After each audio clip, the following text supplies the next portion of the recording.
गांव में तो सब जगह अकाल की परिस्थिति हो गई है। लगता नहीं कि अब इस गांव में ज्यादा दिन रुकना उचित होगा। काम के लिए बाहर गांव तो जाना ही पड़ेगा। भूषण काम की तलाश में दूसरे गांव की ओर निकल पड़ता है। चलते चलते वह विजयपुर गांव में आ जाता है। वहां उसका रहने का कोई ठिकाना नहीं था और उसके पास कोई काम भी नहीं था। चलते चलते वह एक अमीर किसान जगत सेठ के पास आ पहुंचता है।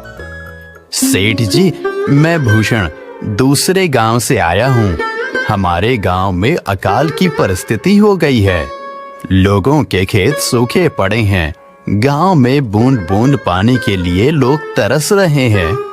अगर मुझे आपके पास कुछ काम मिल जाएगा तो बहुत कृपा होगी बड़े भाई। अरे रे, लगता है तुम्हारी हालत बहुत खस्ता हो गई है। ठीक है, वैसे मेरे पास एक काम तो है, पर लगता नहीं कि तुम वो कर पाओगे। सेठ जी, आप चिंता ना करें। मुझे आप कोई भी काम दे सकते हैं। मैं वो काम पूरी मेहनत और ईमानदारी से करूँगा। अच्छा ठीक है भूषण, तो कान खोल कर सुन लो।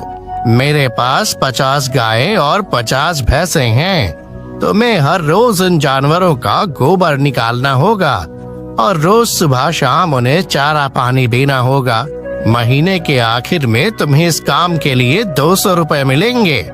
और हाँ, 2 वक्त का खाना भी हमारी तरफ से मुफ्त दिया जाएगा। बोलो, क्या तुम ये काम कर पाओगे? अरे बाप रे, 50 गाय और भैंसों को संभालना आसान काम नहीं है। पर अब मैं कुछ कर भी तो नहीं सकता, और ऊपर से सेठ जी 2 वक्त का खाना भी दे रहे हैं। ठीक है सेठ जी, मैं ये काम कर लूंगा, पर एक विनती है। हाँ बोलो भूषण, क्या बात है? सेठ जी, अगर आपको समस्या ना हो तो क्या मैं आपके गायों के साथ गौशाला में रह सकता हूँ? सेठ जी, मैं इस गांव में नया हूँ। मेरा रहने का कोई ठिकाना नहीं है। जग्गा सेठ थोड़ी देर तक सोचता है और भूषण को ऊपर से नीचे तक देखने के बाद उससे कहता है, ठीक है भूषण, तुम गौशाला में रह सकते हो। जी धन्यवाद सेठ जी। तब से भूषण गौशाला में रहकर अपना काम करने लगता है। वह रोज जल्दी उठकर गाय और भैंसों का गोबर निकालता, उन्हें चारा डालता और समय पर पानी भी पिलाता था। हर रोज भूषण अपना काम ईमानदारी और पूरी मेहनत से करता था। जगत सेठ को भी भूषण का काम बहुत पसंद आने लगा, क्योंकि वह अपना काम सफाई से करता था। एक दिन जगत सेठ भूषण को बुलाकर उससे बोलता है, भूषण, मुझे तुम्हारा काम बहुत पसंद आया है। तुम गाय और भैंसों का अच्छा ख्याल रख रहे हो, इसलिए दूध की गुणवत्ता भी बढ़ गई है और गायें पहले से ज्यादा दूध भी दे रही हैं। इसलिए मैं आज से तुम्हारी तनख्वाह बढ़ाकर पूरे 400 रुपए कर रहा हूँ। आपका बहुत बहुत धन्यवाद सेठ जी। कुछ दिन ऐसे ही बीतने लगते हैं। भूषण जगत सेठ के पास बहुत मेहनत और ईमानदारी से काम करता है। धीरे धीरे भूषण के पास अच्छा खासा रुपया जमा हो जाता है, जिससे वह अपने लिए छोटा सा रहने लायक एक कुटिया बनवा लेता है। उस गौशाला में सोकर तो नाक से गोबर की गंध अभी भी नहीं जा रही। अब आखिरकार मुझे अपने घर में चैन से सोने को तो मिलेगा। तब से भूषण जगत सेठ के पास गौशाला में काम करने आता और 2 वक्त का खाना खाकर अपने घर सोने के लिए चला जाता था। कई साल ऐसे ही बीत जाते हैं। भूषण की मेहनत के कारण उसके पास अच्छा खासा रुपया जमा हो जाता है।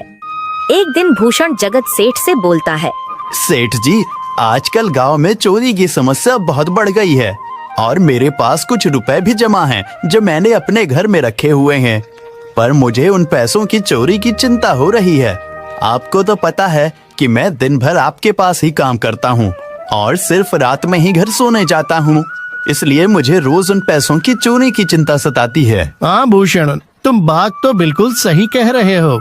आए दिन गांव में नए नए चोरी के किस्से सामने आ रहे हैं और दिन भर तो तुम्हारा घर खाली ही रहता है, तो चोरी होने की संभावना तो जरूर है। जगत सेठ थोड़ी देर सोचता है और फिर भूषण से कहता है, देखो भूषण, ऐसे समय में तो गांव में एक ही जगह है जहां पर तुम्हारा धन सुरक्षित रह सकता है, और वो है जमींदार का घर। क्या जमींदार का घर? हाँ भूषण, इस गांव के जमींदार बहुत ईमानदार और दयालु हैं। ऐसा मैंने कुछ लोगों से सुना है और उनके घर पर बहुत सारे पहरेदार भी हैं। तो चोरी होने की संभावना बहुत कम है। तुम अपने पैसे उनके पास रख सकते हो। अच्छा, ऐसा है क्या सेठ जी? ठीक है, फिर आज ही मैं जमींदार जी से मिलकर बात करता हूँ और उन्हें अपनी समस्या बताता हूँ। उस दिन भूषण जमींदार जी के घर उनसे बात करने जाता है। ए टूडको, कहाँ अंदर आए जा रहे हो? वहीं रुक जाओ। जी, मुझे जमींदार जी से मिलना है। मुझे उनसे कुछ काम है। क्या काम है तुमको उनसे? मुझे जरा बताओ। जी, मुझे कुछ पैसे रखवाने थे उनके पास। यही काम के लिए आया था मैं। अच्छा ठीक है, तुम अंदर जा सकते हो। नमस्ते जमींदार जी, मैं भूषण जगत सेठ के यहाँ काम करता हूँ। कुछ साल पहले ही मैं दूसरे गांव से यहाँ आया हूँ।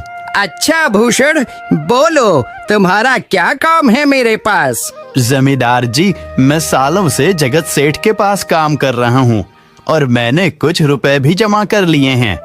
पर बात यह है कि गांव में चोरी की समस्या बहुत बढ़ गई है, तो मुझे अपने रुपए घर में रखने से डर लग रहा है। अच्छा, कितने रुपए जमा किए हैं तुमने? जमींदार जी, यही कोई 5 से 6 हजार रुपए होंगे मेरे पास। वाह, ये तो बड़ी रकम है। मैंने आपकी ईमानदारी के बारे में लोगों से बहुत सुना है, इसलिए मैं अपनी रकम आपके पास कुछ वक्त के लिए रखने आया हूँ। हाँ भूषण, तुमने बिल्कुल सही सुना है। तुम्हारी रकम मेरे पास पूरी तरह से सुरक्षित रहेगी। तुम अब चिंता ही छोड़ दो, मैं सब देख लूंगा। भूषण अपने पैसों की थैली जमींदार को दे देता है। ये पूरे 5,800 रुपए हैं, आप गिनकर देख लीजिए।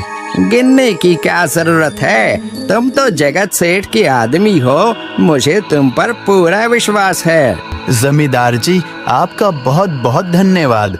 अब मुझे चोरों का कोई डर नहीं है, क्योंकि मेरे पैसे सुरक्षित हाथों में हैं। अरे भूषण, कोई बात नहीं। धन्यवाद तो मुझे बोलना चाहिए, जो तुम मेरे पास आए अपने रुपए रखने के लिए। भूषण अपने पैसे जमींदार को देकर अपने घर चला जाता है।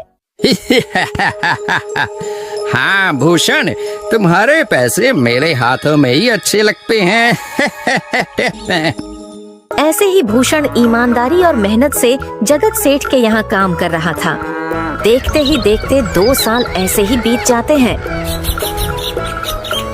एक दिन भूषण सोचता है, अब बहुत साल हो गए जगत सेठ के यहाँ काम करते हुए। वैसे सेठ जी तो बहुत अच्छे इंसान हैं, पर सोच रहा हूँ कि खुद की जमीन लेकर उस पर मेहनत करूँ, तभी मैं बड़ा आदमी बन सकता हूँ। अब जो मेरे पास थोड़े कुछ पैसे हैं और जो जमींदार के पास कुछ पैसे संभालने के लिए दिए हैं, वो जमा करके थोड़ी जमीन खरीद लूंगा। आज ही जमींदार से मिलने जाता हूँ और अपने रुपए मांगता हूँ। ये सोचकर भूषण जमींदार जी के घर चला जाता है। जमींदार जी, मैं अपने रुपए वापस लेने आया हूँ। आपके पास मैंने 5,800 रुपए दिए थे संभालने के लिए। अरे भाई साहब, मैंने पहचाना नहीं आपको। वैसे कौन हो आप? अरे जमींदार जी, मैं भूषण हूँ। पिछले साल मैंने आपको पैसे संभालने के लिए दिए थे, याद आया कुछ?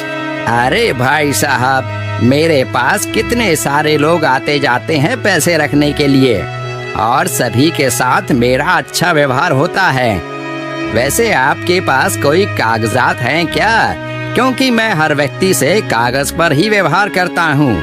किसने कितने पैसे दिए, किसके कितने पैसे रखे हैं, सबका व्यवहार रहता है मेरे पास। जमींदार जी, ये आप क्या बात कर रहे हैं? आपकी ईमानदारी देखकर ही मैंने आपको पैसे दिए थे संभालने के लिए, और आप अब ऐसी बातें कर रहे हैं। कृपया करके मेरे पैसे मुझे वापस कीजिए। हाँ भूषण, मैं ईमानदारी से ही काम करता हूँ, इसलिए तो तुमसे मैं डॉक्यूमेंट्स मांग रहा हूँ। क्या तुम्हें पता नहीं, जब तुम किसी से पैसों का व्यवहार करते हो तो तुम्हें स्टाम्प पेपर पर लिख कर देना पड़ता है। तुम किसी से भी पूछ सकते हो। नहीं जमींदार जी, मैं आपके पैर पड़ता हूँ, कृपया करके मेरे रुपए मुझे दे दीजिए। बड़ी मेहनत से मैंने वो पैसे जमा किए थे, मुझ पर ऐसा अन्याय ना करें। अरे क्या ये झूठ मूठ का रोना धोना लगाया है? लगता है तुम ढोंगी हो और मेरी ईमानदारी और भोलेपन का फायदा उठाकर मुझसे ये रुपए लेने आए हो। रुक, तुझे अभी सबक सिखाता हूँ। जमींदार अपने आदमियों को बुलाकर भूषण की पिटाई करने को कहता है। इसे तब तक मारो जब तक ये बेहोश ना हो जाए। इस 2 कौड़ी के आदमी ने मेरी ईमानदारी पर सवाल उठाया है, इसे छोड़ना मत। जमींदार के आदमी भूषण को डंडे से खूब मारते हैं। फिर भूषण दुखी होकर अपने घर चला जाता है। भूषण के शरीर पर घाव के निशान स्पष्ट दिखाई दे रहे थे। 2 दिन से भूषण घाव के दर्द के कारण जगत सेठ के घर काम के लिए नहीं जा पाता है। इसलिए अगले दिन जगत सेठ भूषण के पास आ जाते हैं। वह देखते हैं कि भूषण खाट पर सो रहा है और वह बड़ा ही चिंता में नजर आ रहा है। भूषण भाई, तुम 2 दिन काम पर नहीं आए, क्या हुआ भाई? तबीयत ठीक है ना तुम्हारी? कुछ समस्या है क्या? अरे सेठ जी, आप खुद यहाँ आए हो।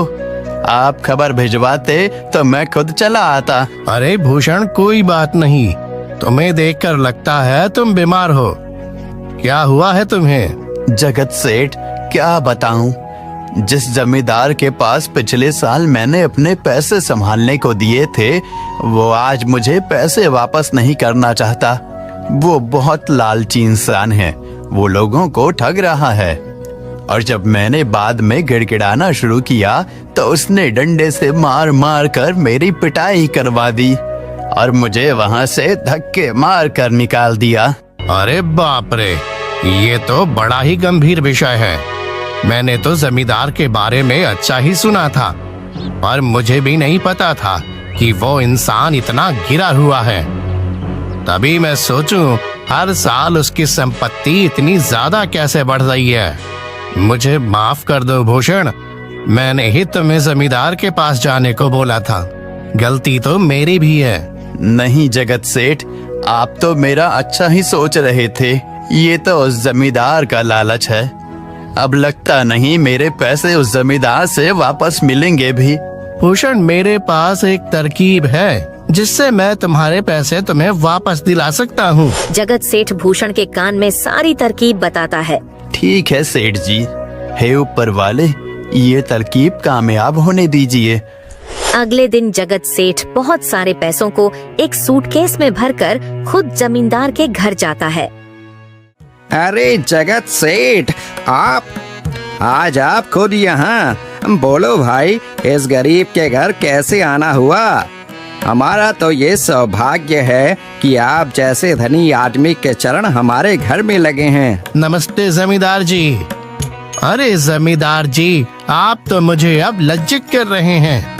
वैसे मैं कुछ महीनों के लिए दूसरे राज्य में व्यापार करने जा रहा हूँ। मैं ये लगभग 50,000 रुपए लाया हूँ। मुझे डर है कि कहीं ये चोरी ना हो जाए। क्या आप मेरे सारे पैसे अपने पास संभाल कर रख सकते हैं? आपके सिवाय इस गांव में और किसी पर भरोसा नहीं कर सकता। अरे जगत सेठ, ये भी कोई पूछने की बात है? मेरे पास आपके पैसे बिल्कुल सुरक्षित रहेंगे। आप निश्चित होकर व्यापार करने जा सकते हैं। इस बार तो बड़ी मछली हाथ लगी है। बार बार ऐसा मौका नहीं मिलता। भारी माल हाथ में लगने वाला है। तभी वहाँ पर भूषण आ जाता है। अरे भूषण, तुम? अच्छा हुआ तुम आ गए। मैं तुम्हारे पास ही आने वाला था। मुझे माफ करना, उस दिन तुम्हें पहचान नहीं पाया। इतने सारे लोग मेरे पास आते हैं तो जरा परेशानी होती है, पर मैं अपनी बातों का बड़ा पक्का हूँ। हाँ रुको, मैं तुम्हारे सारे पैसे अभी देता हूँ। जमींदार भूषण के सारे पैसे उसे लौटा देता है। माफ करना भूषण, मेरे आदमियों ने तुम्हारे साथ उस दिन बदतमीजी की। मैं आज ही उनको काम से निकालता हूँ। भूषण बिना कुछ बोले वहाँ से चला जाता है। अरे क्या बात है जमींदार जी, आप तो अपने बातों के बहुत पक्के हैं। तो ठीक है, मैं अपने सारे पैसे आपके पास रख सकता हूँ। जगत सेठ इतना बोल ही रहा था कि तभी वहाँ जगत सेठ का नौकर आ जाता है। मालिक, अब आपको बाहर के राज्य में जाने की कोई जरूरत नहीं है। अभी अभी व्यापारियों का संदेश आया है और उसने कहा कि वो खुद हमारे गांव आ रहे हैं। अरे ये तो बहुत बढ़िया बात हुई। अब मुझे इतनी दूर नहीं जाना पड़ेगा। सुन रहे हो जमींदार जी, व्यापारी यहाँ आ रहे हैं। अब मुझे नहीं लगता कि ये पैसे आपके पास रखने का कोई मतलब होगा। चलो, आपका बहुत बहुत धन्यवाद, आपने इतनी ईमानदारी दिखाई मुझे। हाँ, पर अगली बार जरूर आपके पास ही आऊंगा। ऐसा बोलकर जगत सेठ और उसका नौकर वहाँ से अपने पैसे लेकर चले जाते हैं। धत तेरी की, ये क्या हो गया? ये 50,000 तो चले गए और जो भूषण के 5,800 रुपए हड़प लिए थे वो भी चले गए।